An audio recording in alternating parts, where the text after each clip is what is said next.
Hi people. It's been a little while since I made a video. I've been quite busy with a number of different things.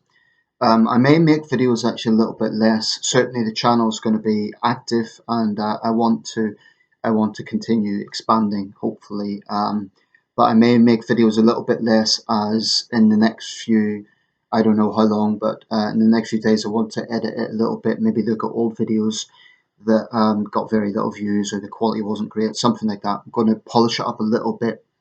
Um, as my subscribers, you may not necessarily see the difference, but I can when I'm editing through it. So, today's subject is about policing in the UK. And I'm going to try and restrict this to the UK because it's easy to branch out with these things. But I am going to try and restrict it to this country and what I'm familiar with. Um, Policing by consent has been the model in this country since Sir Robert Peel established the police in the 1830s. And of course, before that, there was the forerunners like the Bow Street Runners and others who used to be night watchmen in London, which weren't police in the modern sense, but they acted as sort of, I guess, a form of security. It was a dangerous job. Quite a few of them were murdered, actually. If you look at old records going right back to the 17th century, that was a dangerous profession. Um, but really, the modern police goes back to Sir Robert Peel. Um, and it was a significant achievement. It was a very important thing, and it was part of a more structured and ordered society. Because before that, the irony is, on one hand, there were, we had capital punishment. You could be publicly hanged for stealing sheep. On the other hand, the irony is, although we had this the threat of the noose, because there was no organised police force, crime was often rampant. In fact, the irony was, it was speculated that when you had public executions, the vast crowds, sometimes it could be up to 50,000 strong, would actually attract crime, and there was no police. So there was an irony in that. Um, so the model we have today goes back to what Sir Robert Peel's vision was. But I think we have to be honest. Policing in Britain in 2023, I think it's in a bad slump. I think it has definitely went through a period of negative publicity. Um, it's always been a difficult profession. There's always been challenges in the police service, I should say singular, but across respective forces, there's always been challenges.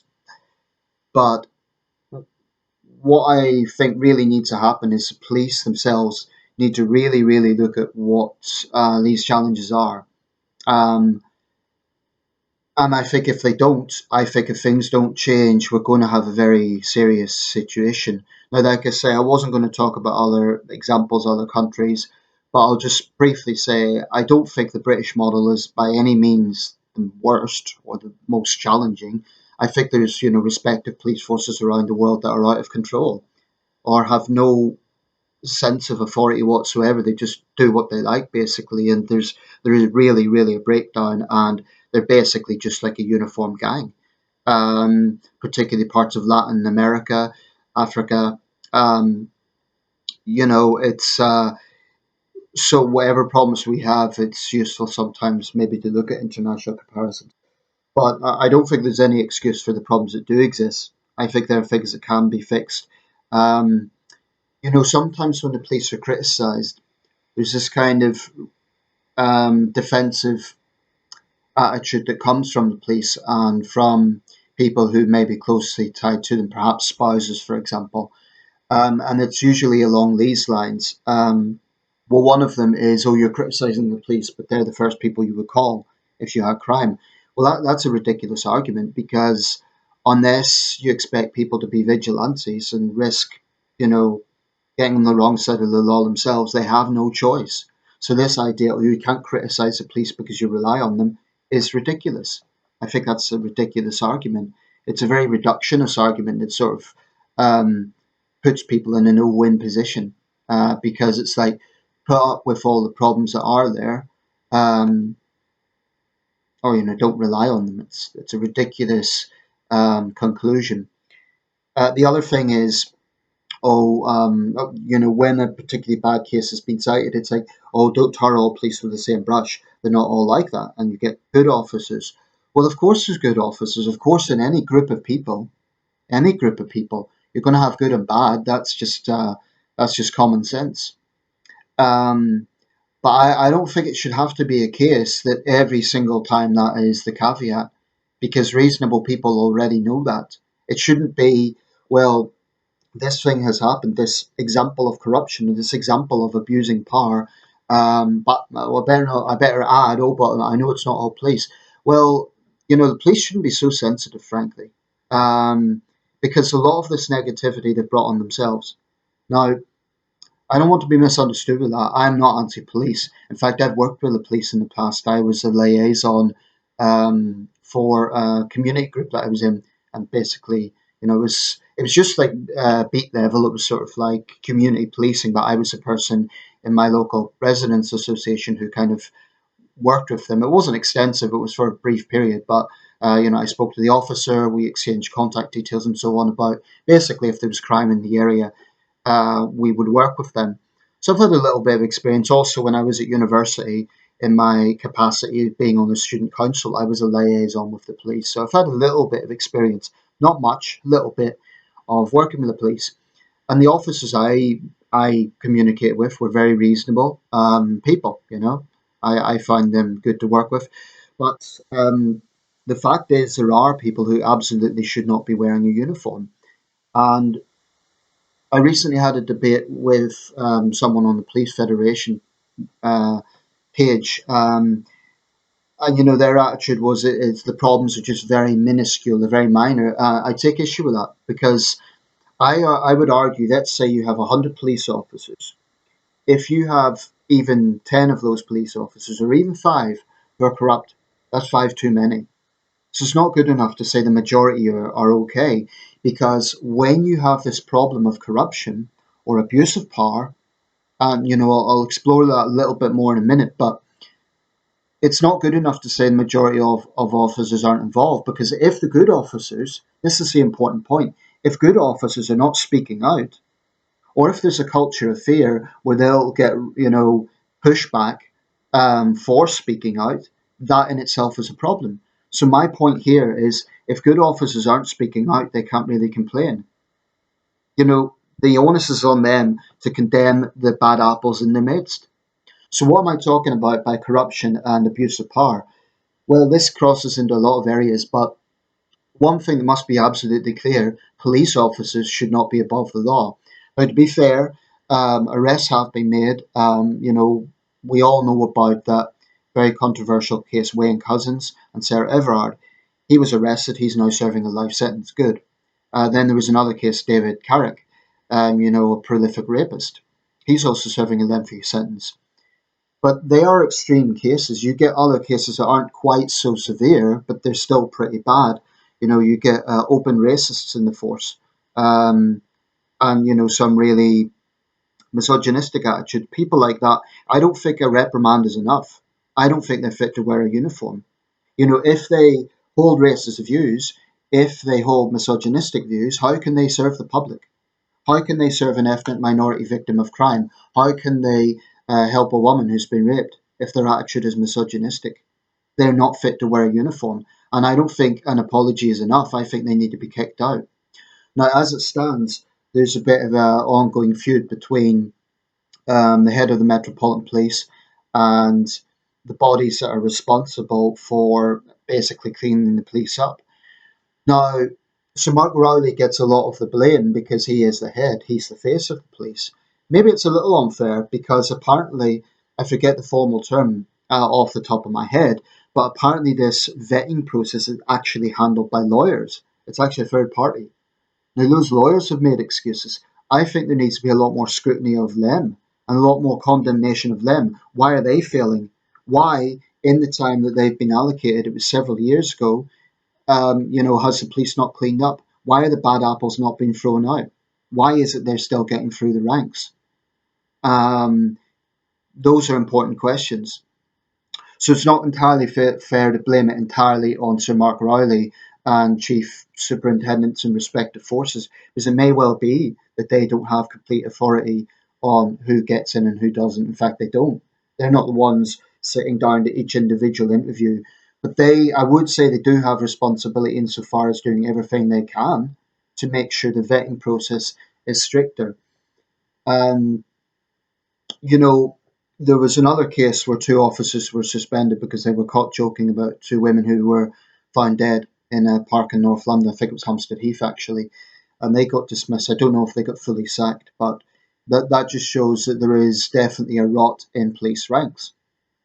Some people might say, well, they didn't actually hurt anyone, it was just a joke. But, I think the public expect a reasonable level of professionalism. And if they're mocking victims of crime, especially serious crime, that's just lamentable. Um, I think there are too many examples where the police get it wrong and they think they could just get away with making an apology. I mentioned the case of Andrew Malkinson recently, the man who served years in prison for a crime he didn't commit.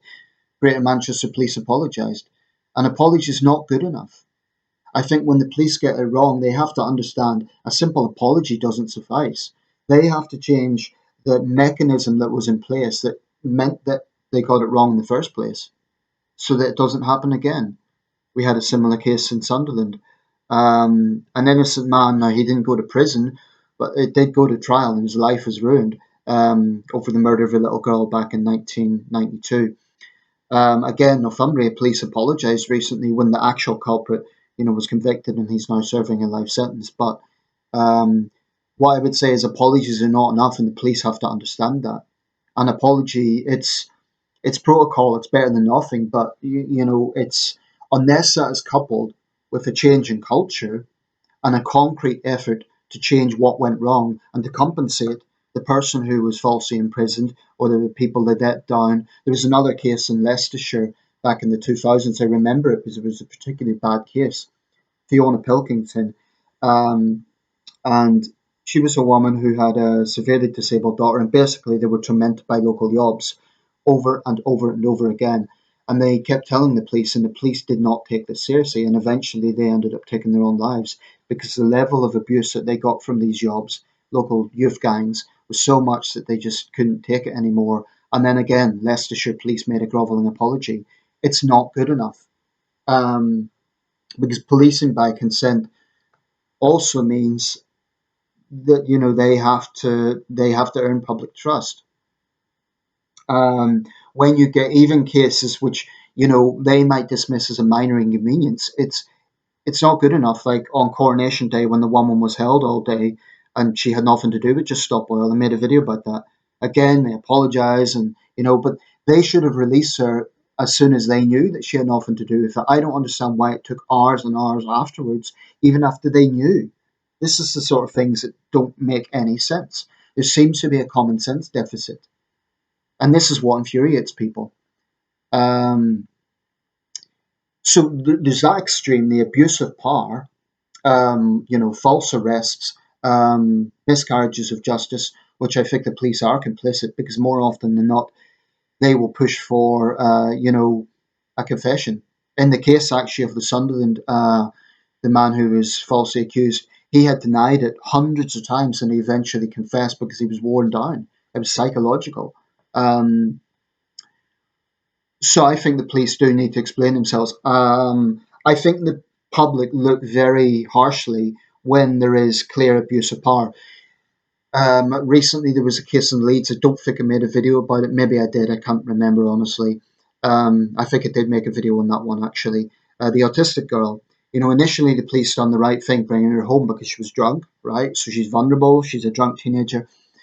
But then they arrested her because she said that one of the female officers looked like her lesbian nana. Now, for this, the police arrested her under a supposed hate crime legislation.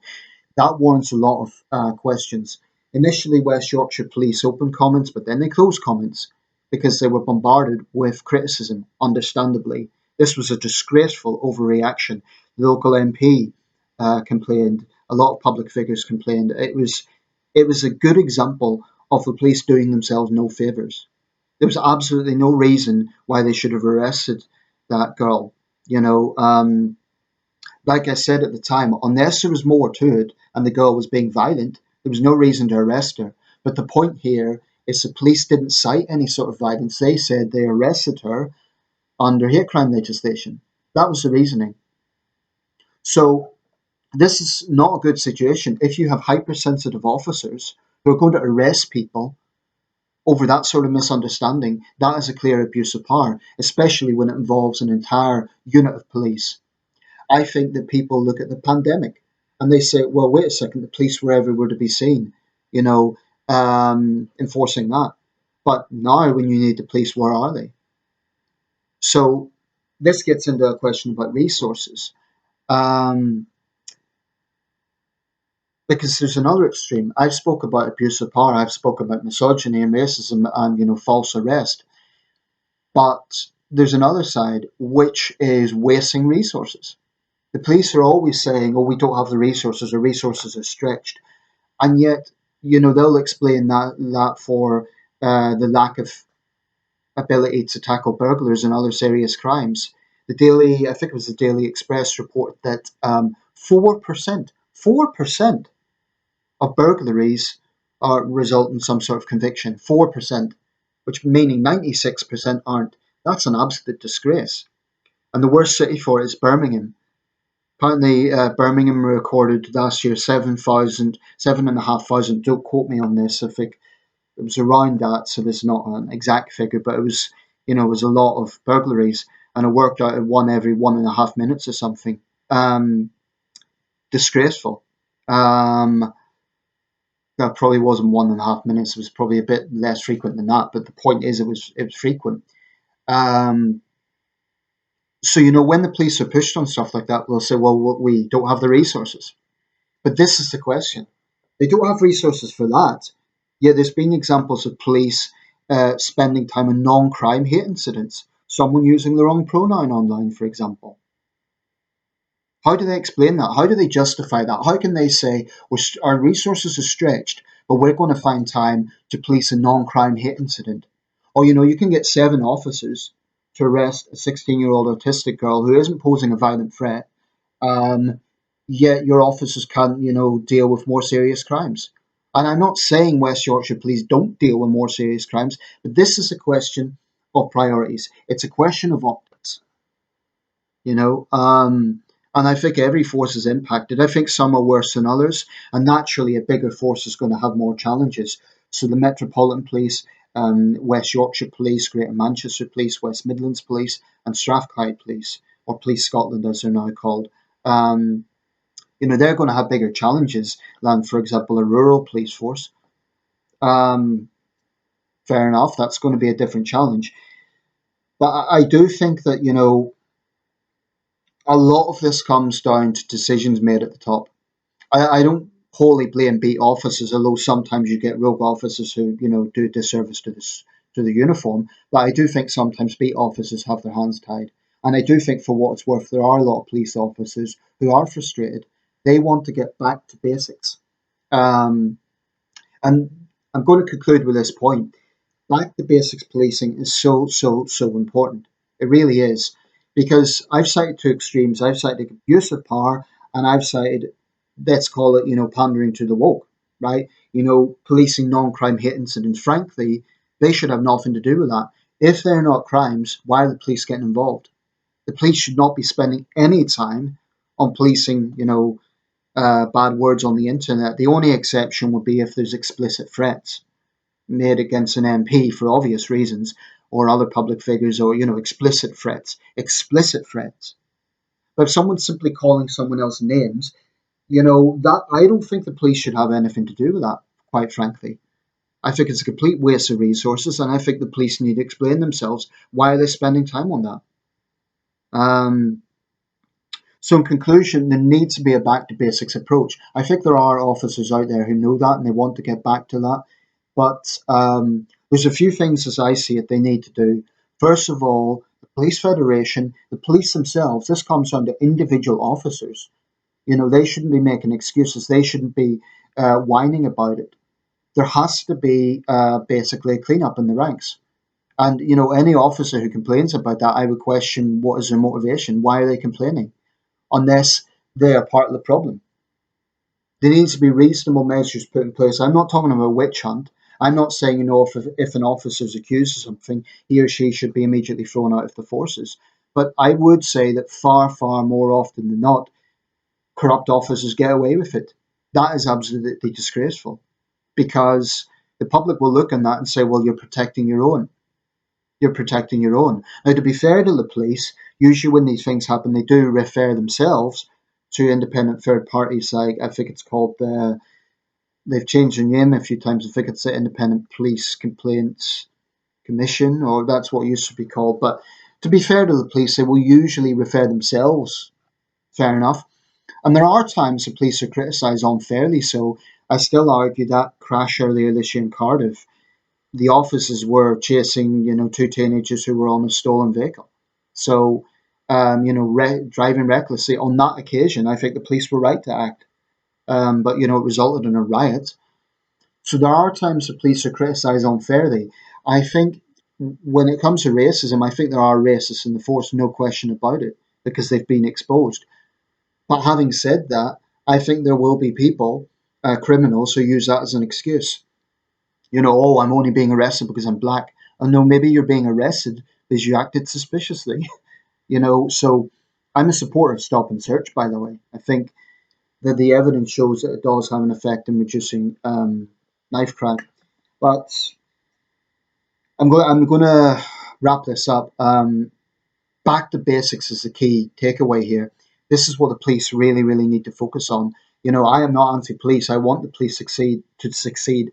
That's why I'm against for sort of calls to defund the police. I think that's stupid. Because, for example, if Black Lives Matter are calling for that, well, what if you have a black victim of racial hate crime? Who's going to deal with it? So, defunding the police, I don't think is the answer. But there should be scrutiny of the police, and they shouldn't blame the media. We have a free media in this country for a very good reason, holding power to account. Um, I'm saddened by this situation. I want there to be much bigger public trust in the police. I want to trust the police more. But right now, I don't think they're doing themselves any favors. Either, they're arrogantly abusing power and thinking an apology is enough, or even if that, or they're going down the woke line of, wasting resources on things that the public really don't care about. Or they do care about when it is misused. Um, so there has to be a back to basics approach. I think that's in the best interest of the police themselves, and I think that will restore public trust. More officers on the beat. But it's an absolute disgrace, for example, that the majority of burglaries aren't even resulting in a conviction. I've spoken a lot of times about sentencing in this country, but when you don't even have the criminal apprehended in the first place, that's that's a terrible situation, and it really, really damages confidence in the public. And I don't believe that it just comes down to resources being stretched. I question, what are the police putting the priorities in.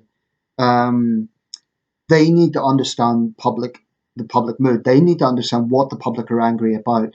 And I'll just quickly mention groups like Just Stop Oil. I think the whole way that the police have handled eco extremism has been completely lax.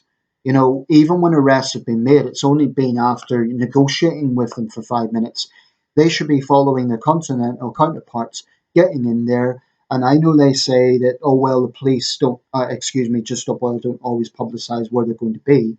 But even when they know it, even when they get there, it's like, we'll get into this debate about what the legislation is. Don't talk to them. Read them the rights, arrest them, drag them off the road if need be. The public are wholly fed up with them. So I think the police have badly, badly misjudged that. I think they misjudged it from the day they started giving them cups of tea, the British Transport Police on the M25. Um, and I think the public have about 10%, if I was to guess it, confidence in the police handling of this, because it's been lax. There's far too much talking to them, far too much compromise. Even the pathetic sight of officers walking along with them and saying, "Oh, you need to please move off the road, otherwise you'll be arrested." Arrest them. Don't negotiate with them. Just Stop Oil has made it clear they don't care about breaking the law, so just arrest them. Back to basics. This is so important. Also, as someone who's trained as a freelance journalist, I always have to put it that way because I'm still trying to get my breakthrough. I believe passionately in freedom of the press. The police have to also respect that, and they cannot, complain when they're being scrutinised, as long as it is fair, as long as it is giving them their perspective as well. They can't complain. These are legitimate questions about holding account to power. And there has been some examples where journalists have been held completely unjustly for trying to do their job, because they've been falsely tied up with Just Stop Oil and so on. Again, the police need to explain themselves. The freedom of the press must be protected. It doesn't mean that journalists have a right to break the law, but when they're doing their job within the law, police should leave them to it. Let me know your thoughts.